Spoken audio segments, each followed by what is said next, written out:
মোৰ পাকঘৰলৈ পুনৰ এবাৰ স্বাগতম। আহক বনাওঁ এটা নতুন ৰেচিপি, দাল মাখনি আৰু জিৰা ৰাইচ। আশা কৰোঁ সকলোৰে ৰেচিপিটো চাই ভাল পাব। ভাল পালে লাইক, শ্বেয়াৰ, ছাবস্ক্ৰাইব কৰিবলৈ নাপাহৰিব। কাষতে থকা বেল বুটামটো ক্লিক কৰি দিব, তেতিয়াহে মোৰ নটিফিকেশ্যনবিলাক আগতীয়াকৈ পাই থাকিব। আহক আমি ভিডিঅ'টো আৰম্ভ কৰোঁ।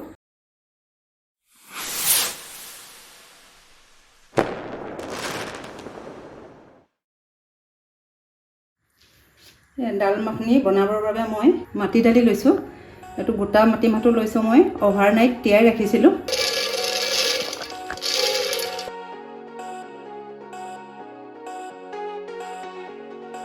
হাফ কাপ মই ৰাজমাহ লৈছোঁ, এইখিনিও মই অভাৰনাইট তিয়াই ৰাখিছোঁ।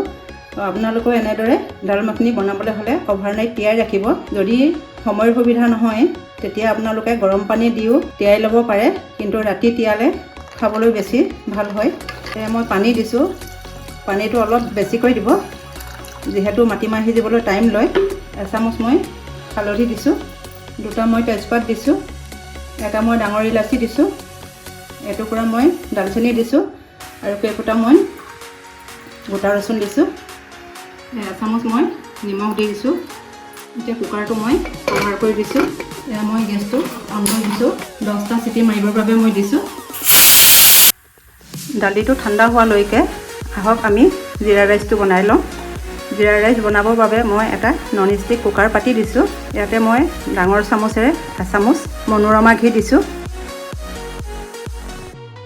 এচামুচ মই চাহী জিৰা ইউজ কৰিছোঁ। এটা মই ডাঙৰ ইলাচি দিছোঁ, দুটুকুৰা মই দালচেনি দিছোঁ, 3টা মই সৰু ইলাচি দিছোঁ, 2টা মই তেজপাত দিছোঁ, 2টা মই কেঁচা জলকীয়া দিছোঁ।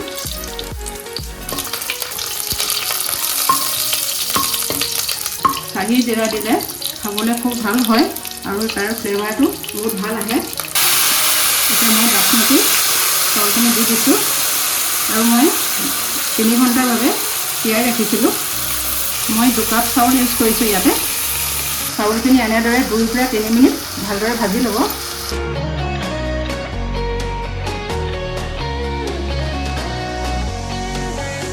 মই 2 টেমা চাউল লৈছোঁ। 2 টেমা চাউলত আপোনাৰ 3 কাপ পানী দিছোঁ। এয়া মই এচামুচ নিমখ দি দিছোঁ। কুকাৰৰ মই কভাৰটো মাৰি দিছোঁ। 2টা চিটি মৰালৈকে দিছোঁ। এয়া মই দালিটো চেক কৰি চাওঁ। দালি ভালদৰে সিজি গৈছে। এতিয়া মই আলু মেছ কৰা মেচাৰটো লৈছোঁ। আপোনালোকেও এনেদৰে মেচাৰটো লৈ আধা ভাঙি দিব আৰু আধা গোটাকৈ ৰাখিব।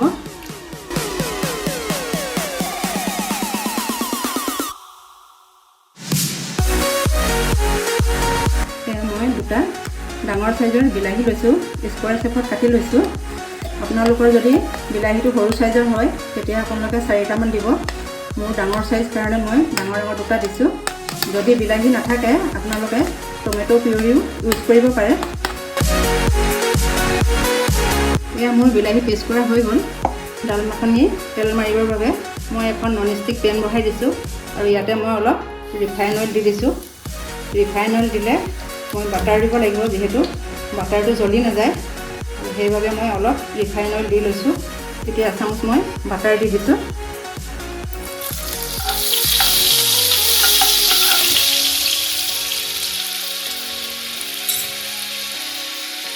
হাফ চামুচ মই চাহী জিৰা দিছোঁ, 2টা কেঁচা জলকীয়া কাটি লৈছোঁ আৰু 2টা শুকান জলকীয়া দি দিছোঁ।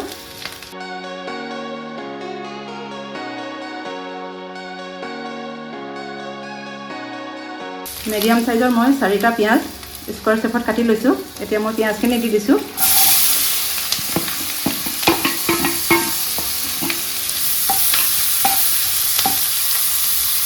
পিঁয়াজখিনি পিংক কালাৰ হোৱালৈকে মই 3-4 মিনিট ভাজি ল'ম।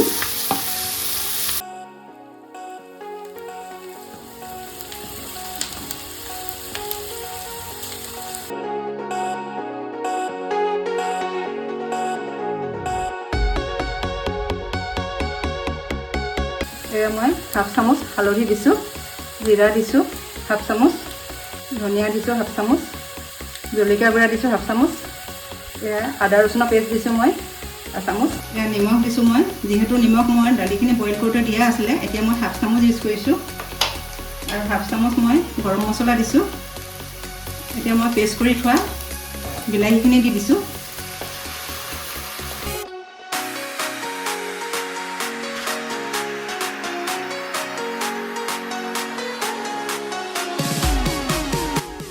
এয়া মই 2 মিনিটৰ বাবে কভাৰ কৰি দিছোঁ। একেবাৰে ল' ফ্লেমত দিব। এয়া পিঁয়াজ ভজা মোৰ 2 মিনিট হৈ গ'ল। এতিয়া মই বইল কৰি থোৱা দালিখিনি ঢালি দিছোঁ।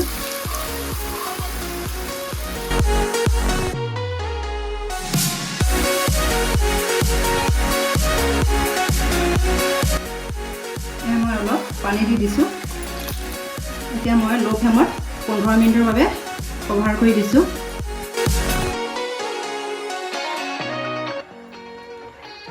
এয়া মোৰ 15 মিনিট হৈ গ'ল।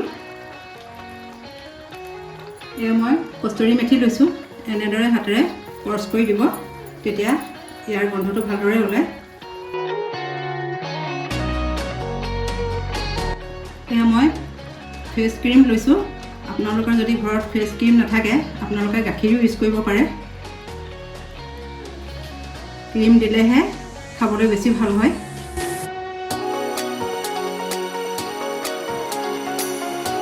ক্ৰীম দিয়াৰ লগে লগে দেখিছে ইয়াৰ টেক্সচাৰটো কিমান ধুনীয়া হৈছে।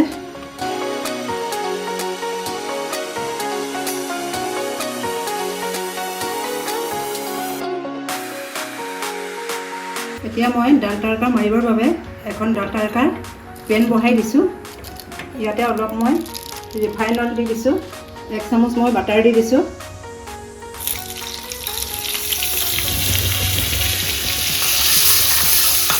এচামুচ মই কাশ্মীৰী জলকীয়া গুড়া দিছোঁ। অকণমান মই হিং দিছোঁ। অলপ মই হিং দি দিছোঁ। কেইফুটামান মই ৰচুন দি দিছোঁ।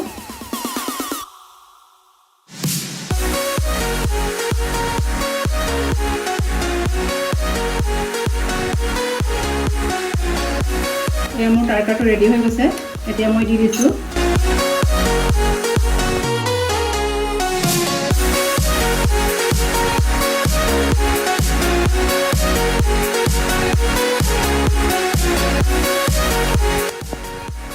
মই অলপ ধনিয়া পাত দি দিছোঁ। ধনিয়া পাতখিনি ভালদৰে মিলাই দিছোঁ।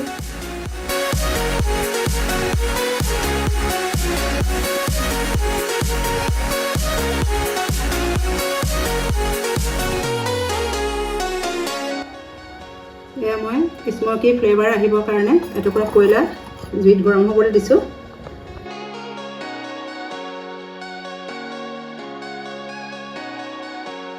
এতিয়া মই এটা ষ্টিলৰ বাতি ওপৰত বহুৱাই দিছোঁ। কয়লাডোখৰ ওপৰত দি দিছোঁ বাতিৰ ওপৰত। এতিয়া মই এচামুচ ঘি দি দিছোঁ ইয়াৰ ওপৰত।